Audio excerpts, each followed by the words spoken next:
Full shit, you know what I'm saying? Like, just some social shit for everyone, you know what I'm saying? Like, I made this be myself, so hear me. Woo! I mean, like, we can pull that clown shit away. There's some real shit for you. I'm spazzing right now, so listen, let's go. Yeah. It's in their bones, the thugs in harmony for the love of the money. Then fall victim for the cookie, then turn pussy, it's lonely. You said you hold it down when life get rough, we're here now, so show me. We move them losses to them wins. Heavy pounds, we make it ends meet. Converse with only few who make me feel like I be 10 feet. Oh my God.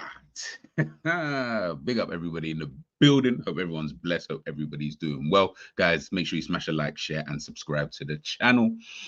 Oh man. Yo, that game was mental. Game of two halves, literally.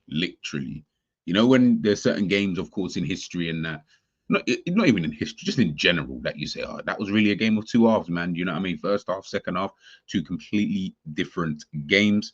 Yeah, I think this kind of epitomized that. You know, Barcelona absolutely humiliated Real Madrid in the El Clásico, you know. Absolutely devastating in that second half, man. It was mad. It was mad. Like, big up Savage, of course, my bro. But doing the watch along on his channel, we're just watching the game, and first half, I'm saying to Savage, like, yo, like, Real Madrid, I know obviously Mbappe, we'll talk about him in a sec, offside, missing chances, blah blah blah, they're getting in, Barcelona playing this really high line and all of that stuff, right? So you think, I would have said, Real Madrid were the better team. And I think a couple of the Barcelona players that I remember Yamal, coming out after the game, and he mentioned that, about, the way that Real Madrid were playing, it looked like they kind of had the edge over Barcelona at that moment in time, even though, yes, as we know, offsides and this, that, and the third, but you could see the intent was there, from Real Madrid, and, Barcelona just could not get in the game, in my opinion. We didn't have control. We really didn't have that level of control. But second half, oh my days, that was, yeah, that was just humiliation, bro. Honestly, it was just pure and utter humiliation.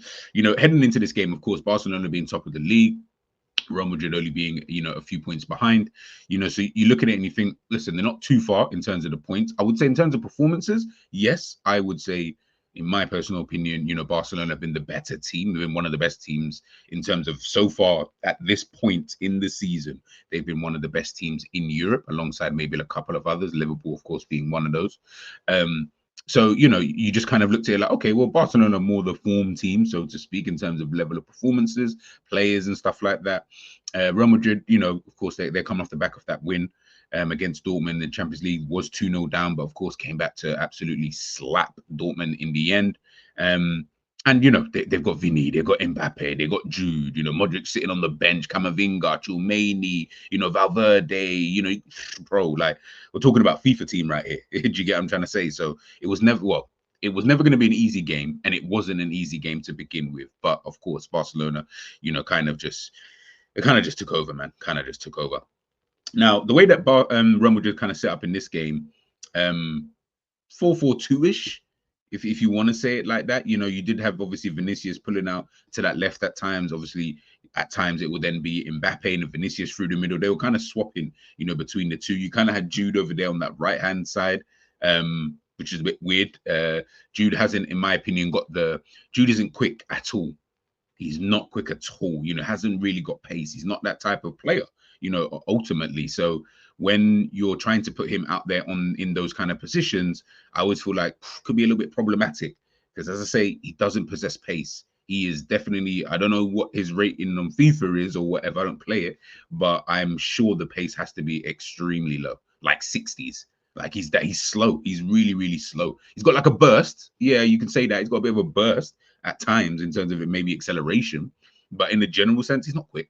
You know what I mean? He's not that type of mobile individual, I would say, anyway. He's more all action. Do you get what I'm trying to say? In your face type of, midfielder, so to speak, making those late runs into the box, from central positions and stuff like that. What he was doing so well last season. So was a little bit confused when I saw him on the right, but listen, you look at that midfield, and I'm pretty sure everybody in the world will take all of those midfielders. Like every single one. There isn't even like, maybe I'll take, no, you take Bellingham, you take Valverde, you take Tchouaméni, you take Camavinga. Camavinga especially, you know, being a fantastic, you know, player.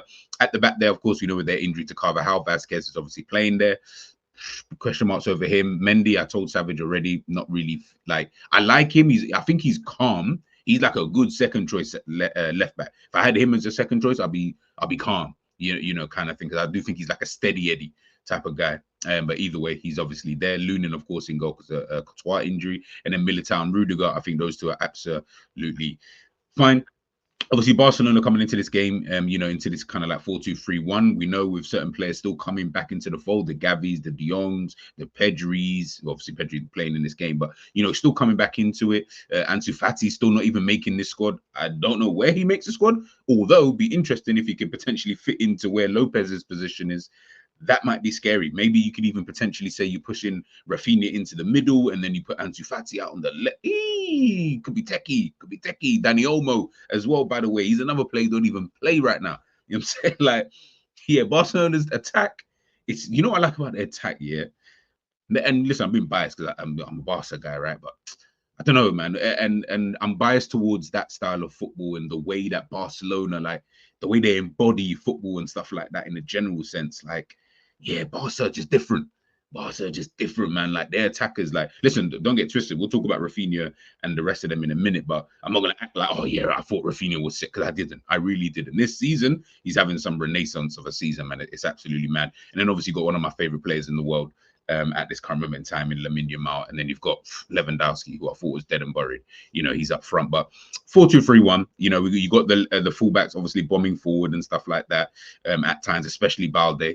We saw for the goal for Lewandowski how high up in the pitch, you know, he was to get that goal. Koundé had to obviously make sure Vinicius and Mbappe just kind of make sure, you know, those two are tempered. And then you got Pedri and Casado, of course, in the middle of the park, and those two are more just kind of dictating that tempo, especially Pedri, you know, trying to dictate that tempo in the middle of the park. Now, let me not even forget, by the way, let me shout out the goalkeeper, by the way, as well, before I even move on. Shout out the goalkeeper, because Pena, yeah, of course, listen, Ter Stegen, I don't rate anyway. I don't think he's that good.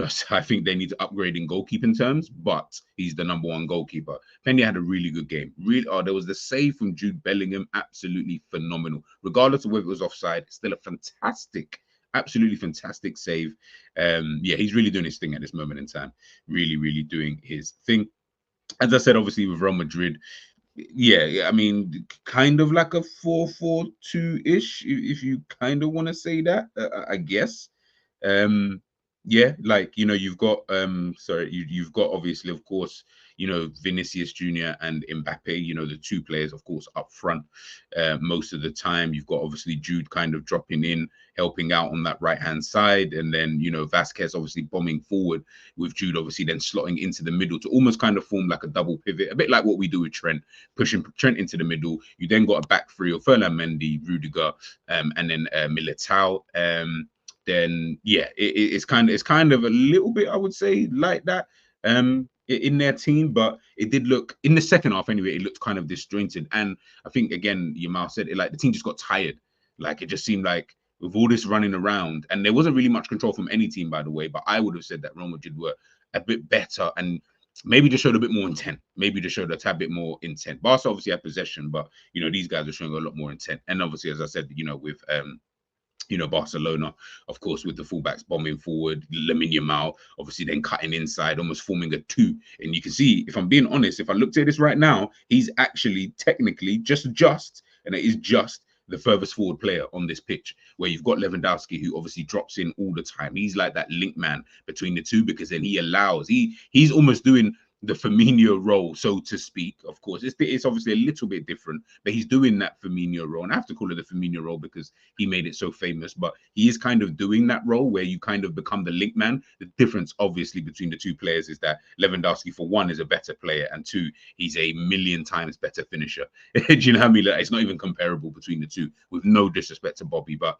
that's where you get the difference between the two players. He's a genuine threat, whereas Firmino was never really a threat, you know, in terms of a striker and scoring goals and stuff like that. But then, of course, you then got, as I mentioned, probably top 2 right wingers in the world at this current moment in time. Everyone seems to be doing best players in the world after 10 games. So I'm going to do it too. You know what I mean? Right now, he is that. Do you get what I mean? And if I'm being honest, he's probably number 1, if I'm being totally honest. And then you've got, Rafinha, probably the best left winger in the world at this current moment in time. The way that he's playing, absolutely phenomenal. And as I mentioned before, Pedri, Casado in the middle of the park. It was a really risky game, I would say, from Barcelona. I felt like it anyway. It was very, very risky. I said it in the first half. It's great catching, these guys offside all the time and, all of that kind of stuff, which is fantastic. And it shows that whatever you've been working on and the game that you're trying to play, playing that high line, always trying to catch these guys offside. Obviously, a little bit as well to Mbappe in terms of, bro, I beg you to start to understand the offside rule just a little bit, kind of thing. But you know what, Fairs, it's working.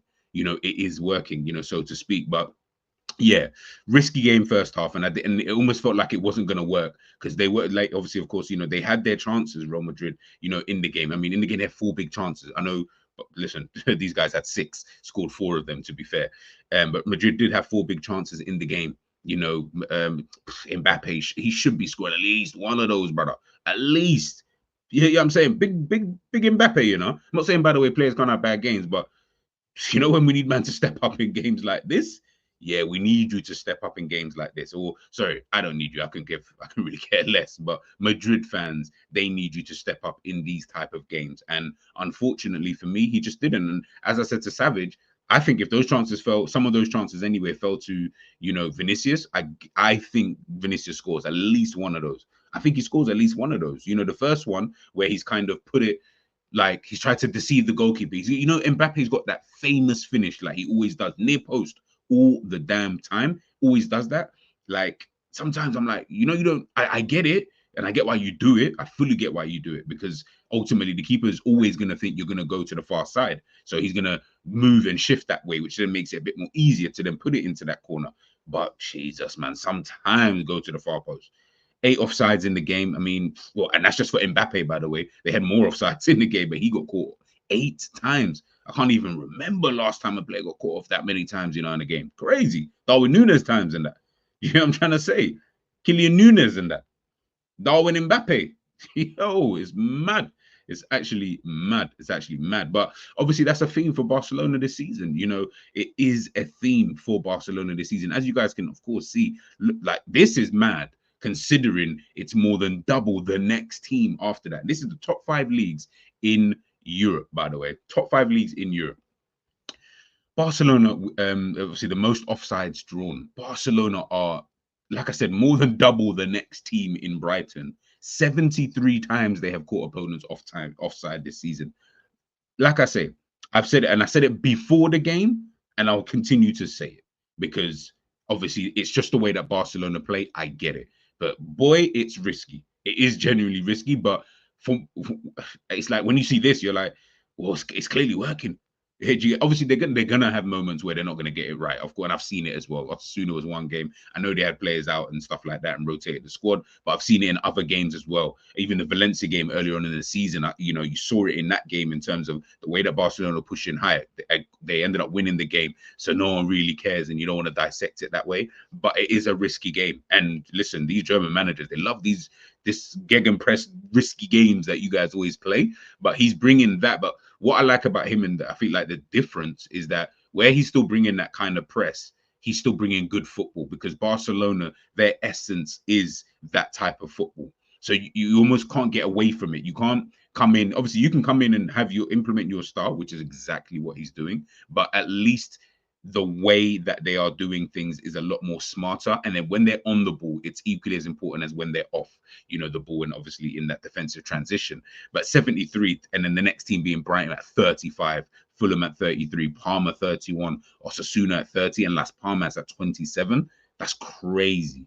That is genuinely, crazy numbers, from Barcelona, man. So listen, man, big up to Hansi Flick. Like I said, at the beginning of the season, I was a little bit skeptical about I feel like Slot, to be honest, but I was very skeptical. And I was more skeptical for him than I was for Slot, because Slot, in the way that he plays, isn't too dissimilar from the way that, you know, Jurgen Klopp kind of plays, you know, almost. But I almost felt like the Hansi Flick that I remember, I don't remember too much of this type of football, but ultimately he's come to a team where they have a DNA about them.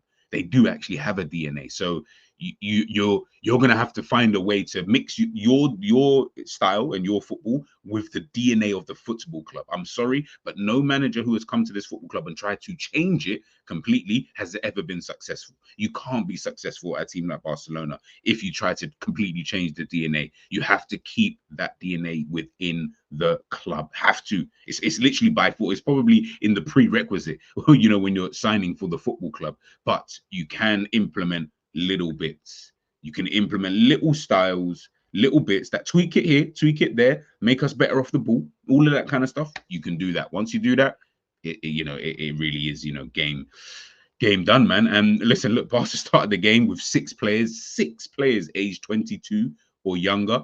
Kubasi, who is right now obviously not best in the world, so we're not gonna go overboard. We're not gonna do what, you know, certain fans are doing at certain fan bases and that. Yeah, I mean, calling man best player in the world and that.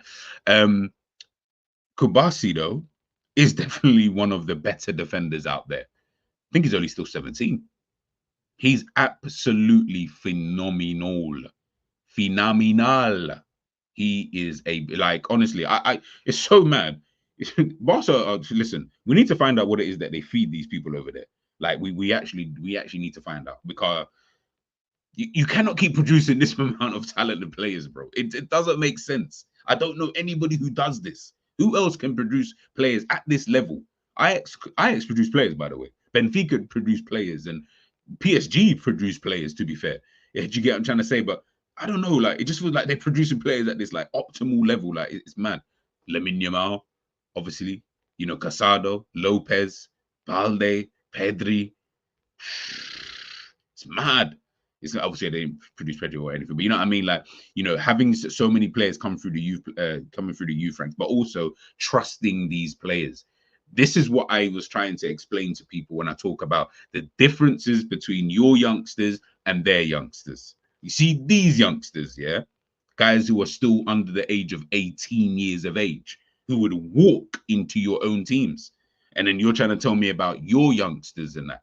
I'm not even going to name no names and no teams. You know what I'm saying? I might have to start throwing shade at my own club. But this is what I'm talking about. Like, you see, there's such a clear difference, like stupidly clear difference between the two, that sometimes you just got to sit there and you just got to applaud the thing, man. You just got to applaud the thing. As I said, of course, obviously, not every player on this list is obviously produced from the Barcelona La Masia, but they produce so many of these players. It's ridiculous. Players who are playing in El Clásico, the biggest game in Europe. Not even a game even close to that in Europe, in my personal opinion, in terms of the history and everything like that. There's other games where, yes, rivalry and stuff, you know, Milan derby and all of those kind of things, but that's kind of faded time ago, probably since the mid 2000s, if I'm being 100% honest, or even late 90s. You know what I'm saying? Whereas Barca Madrid has been there from day one to now. There's probably a, would I say, 2 to 3 year gap and that was only because Barca were just rubbish. You know, at a point where you're like, oh, this team is actually looking shit. Yeah, and really, it's only like 2-3 years. Do you get what I'm trying to say? Like, it's that type of fixture, biggest fixture in my opinion, in Europe. So yeah, man, it is what it is, man. But I definitely want to talk about this now. I want to give a shout out to Enz. Definitely going to give a shout out to Enz. He's been saying it for time, and he knows my feelings. And hopefully you guys have seen it before. I say it again. I've said it 100 times when it comes to De Jong. I'm not sure about that guy. I'm just not sure. Obviously, listen, I'm not basing anything off one game. It's only one game. Let's wait and see what he does. You know what I mean? Let's see how he fits into all of this, especially because he's still got Gavi and Pedri. Don't know if he, you know what I mean? Like, I don't know how it's going to work. But listen, Fancy Flick, you're the man. You're going to have to figure it out. Mad, I'm just even thinking again. Gavi was on the bench. Fuck, you know. And De Jong. Oh, mental. These are the kind of players that Barcelona have, you know. Like, hey, I'm just thinking about it now. These are the kind of players. Gavi on the bench. Like, I would love to have a bench where I've got Gavi sitting there. Gavi, you know. And I've got Pedri starting. But both players walk into my team's midfield. And I'm not even asking questions. Fuck Gravenberch, Bun Zabozalize, and the Bun McAllisters. All these guys can bounce. Because you see, if those guys are about, Yeah, I'm playing them. I don't care about nothing else. I don't care how great you played. But listen, I don't want to throw shade. I don't want to throw shade. Because, by the way, all those players have been doing really, really well this season. So I don't want to throw shade. But when I'm looking at it, what changed the game was De Jong. The substitute to bring De Jong on, or the sub to bring De Jong on the pitch, really, really did change the game. It really changed the game. And the reason why I think is because, as I said before, in the first half, I don't feel like Barca had that much control in the midfield. It was way too much of like basketball. It was too end to end. It was all, you know, they were having possession, so to speak. But it wasn't really doing anything. They just were lacking so much control in the middle of the park, I felt. And then, you know, Madrid, in my opinion, laid it. Like, I think Barca had more possession potentially in the first half. Potentially, I can't remember the stats, but I think Barcelona might have had more possession. But for me, it was just dibby dabby possession. It wasn't really amounting to anything. I didn't feel like Barca were a threat at all. I didn't feel like they were in any real control. Passing around at the back, I don't really care about all of that. You know, it's what you're actually doing with the ball moving forward. And I didn't really feel like they could. You know, Madrid seemed like they had that intensity. And it did look like at first, I don't know if Barca are going to be able to handle, you know, away, against Real Madrid, Bernabéu, you know, all of that kind of stuff. The intensity, the fans, the crowd, all of that. It just seemed like it was getting to them just a little bit. And yes, I know they were catching Madrid offside so many, you know, numerous times, but it was more the passage of play leading up to that. That's what I talk about sometimes with these things. It's not about necessarily looking at the statistics. It's more about what leads to that. Yeah, I mean, because we may need to prevent that, because all it takes is that one time. And let's be real, Madrid did have chances. Mbappe should be scoring at least one of these chances. At least. Do you get what I'm trying to say? So it was one of those kind of ones where on another day, potentially it ends, you know, completely differently. But second half, you know, De Jong comes on and the game just changed, in my opinion. The control that Barcelona then started to have, you know, in that game. Whether Madrid were just a little bit deflated, whether they just, you know, just weren't really on it, I don't really know. But yeah, that De Jong, I have to applaud you. And I'll definitely give you that for that game, just that game. I need to, you know me, I need to see substance. I ain't seen it yet. Once I see that, then yeah, I will definitely give De Jong, you know, his highest ratings, of course. But yeah, it's looking mad. It was looking mad. It's looking mad. Last but not least, the last bit before we head on out of here. This front three. So there's two front threes I like, or there's two forward lines I like in Europe right now, and it's Bayern and Barcelona. Bayern obviously got Elise, you got, you know, Jamal Musiala, Harry Kane, you know, Matisse Tel, Gnabry, Leroy Sané, Kingsley Coman. Like, you got ballers in that team. This one just got these three. Now, obviously, you got, I think Ferran Torres, obviously, all of that. Yeah, fair enough. But I'm just talking these three. These three alone are causing serious, serious, serious issues. And what's so amazing about these three is that, take out Yamal, actually. Take out Yamal, because more or less ever since he came into the team, he's just been balling out. So let's just more focus on, would I say, Lewandowski and Rafinha, right? Last season, people were saying, Lewandowski, and myself included, Lewandowski too old. You need to get a new striker in, man. You need someone a bit more mobile. We got Hansi Flick coming in. I don't know, you know, like, it might not work with someone like, someone like Lewandowski. Like, you guys can see here. Forget the ratings. I can give two shites about the ratings. I don't care about the ratings. Look at the goals though this guy's getting. 2 against Real Madrid, 1 against Bayern, a goal and assist against Sevilla, an assist for Poland. Missed that. 3 goals against Alaves, 2 goals against Young Boys, a goal against Getafe, 2 against Villarreal, an assist against Girona, a goal against Athletic Bilbao, a goal and an assist. Okay, like, bro, this guy this season has just been on job. And then you got Rafinha. Listen, man, we're taking his Brazilian passport last season. Big up Michael. Big up Michael Talks. Man, we're taking his Brazilian passport, bro. And you had every right to do so, because he was moving whack. And you didn't know where this brother was going to play. You didn't know. Honestly, I did not envisage this would happen. You see, like, I was trying to think here, who's had a bigger renaissance season here? Who's had a bigger, like, turnaround, him or Gravenberch? It probably has to be Rafinha. Because at least with Gravenberch, the caveat that people keep telling me anyway is didn't really play that much. If you play him in his right position, he'll be fine. This, that, and the third. He's still young, yada, yada, yada. Obviously, Rafinha's old. Not like some 31, 32-year-old or anything like that. But you've seen him in, would we say, not prime years, but we've seen him for a long time, Leeds United, and then coming to Barcelona and all that kind of stuff. You've seen him for so long that you're almost like, are we going to ever, like, is it going to get better than the best we've seen from him? You know, and prior to this season, it would have been at Leeds, if I'm being honest with you. That's when he was really top of his game. You know, everybody wanted him and etc. etc. But this season, he's probably been their most important attacker, in my opinion. I think he's been more important than Lewandowski. Lewandowski is more like the finishing piece. He's the cherry on top of the other two. He is the, you know what I mean? Like you have someone like him who's one of the better strikers out there in the world. He can finish, all of that kind of stuff. Obviously, he can wax lyrical. We already know what Lewandowski's about. But this season, this guy Rafinha has been absolutely phenomenal. Phenomenal. I think he's been better than Lamine Yamal this season. And I think Yamal's been boss. I think he's been absolutely sick. But I think Rafinha's been just that bit better. He's so important to that attack. He's so important. Whether he's floating on the left, whether he's through the middle, whether he's making bursting runs into the box, whether he just pops up on the right, whether he's up front, he has been, in my opinion, their best attacker, and he deserves all the plaudits. And this picture, I just thought was absolutely, you know, hilarious. Absolutely hilarious, man. But obviously, we're going to move on to Boy Wonder. Before we head on out here, let's talk about Boy Wonder and that. Just for 2 seconds. Like I said, he's one of my favorite players in the world right now. I've only got a few. Him, Jamal Musiala, Elise, Salah. Probably about it. And it's funny because they all kind of play the same position, right? I don't know. I honestly don't know. Like, I don't even know what to say.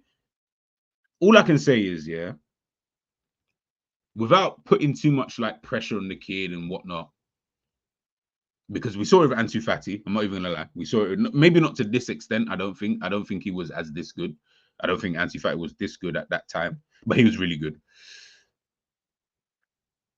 You see, when people talk about generational players, right? You know, the young bulls and stuff like that.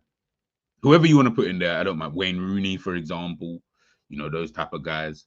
Can't really think of any many off the top of my head, but just those type of players, right? This is the definition of generational. For this generation, anyway. This is literally the definition. Like, if someone said to you, what's a generational player? You say Lamine Yamal. What he's doing at this point in time, there's like, I don't need to go too deep into that. I really don't. Because what he's doing is showing you enough. When we talk about generational players and people want to, like, you see when people want to, and I always get at people, especially Chelsea fans more so, when you want to throw Cole Palmer, you're world class, and you base it off one season. Cool. If that's how you people rate these things, then okay, no worries. If that is world class, this guy must be on some Messi, Ronaldo level in comparison to the two. Obviously, he's not Messi, Ronaldo level, but in comparison, then, because he's been way better, way better for a longer time. Did you get what I'm trying to say? Like, from when we saw Lamine Yamal make his debut for Barcelona till this point, or for those who did see Lamine Yamal make his Barcelona, for those like myself who watch La Masia, who watch the youth teams play, yeah, it's a Barcelona being them. It's a long day. It's a long day. This is a generational player. Long may it continue, man. Long may it continue. I mean, this is just some of the records he's broken. Youngest player to score for Spain. Youngest player to score in La Liga. Youngest player to provide a UCL assist. Youngest player to score in the Copa del Rey. Youngest player in Euros history. Youngest assist provider in Euros history. Youngest goal scorer at a major tournament. Youngest player to win the Euros. Youngest young player of the tournament. The youngest young player of the tournament. Damn. Youngest goal scorer in El Clásico history. Like I said, this guy is absolutely stupid. It's just stupid at this point. It's just stupid at this point. But listen, man. Like I said, I can wax lyrical. We can sit here all day, you know, talking about, you know, Real Madrid and, you know, all of that kind of stuff in terms of, you know, how Madrid, you know, didn't really show up and stuff like that. And it's fair, they didn't. Second half, they really didn't show up. And Madrid fans will tell you, don't know what their analysis looks like at the end of the game. But Barcelona, for me, everything in that second half anyway was perfect. The way they controlled the game, you know, the position certain players were taking up, the front three. It was just fantastic for me. Absolute humiliation. As you can see, league table was right there. Barca 6 points clear of Real Madrid. 6 points. Let's keep it that way. Let's keep it that way. But guys, make sure you smash a like, make sure you share and subscribe. Let me know your thoughts on the El Clásico humiliation. Let me know what you guys think, and I'll leave you guys with something before we head on out of here. This is what I feel, you know, Barcelona, Lamine Yamal, and that. This is how I feel. This is how I picture these guys, you know, were speaking, you know, to Real Madrid. Don't even look comfortable in your own ends. Don't look comfortable. I'm around.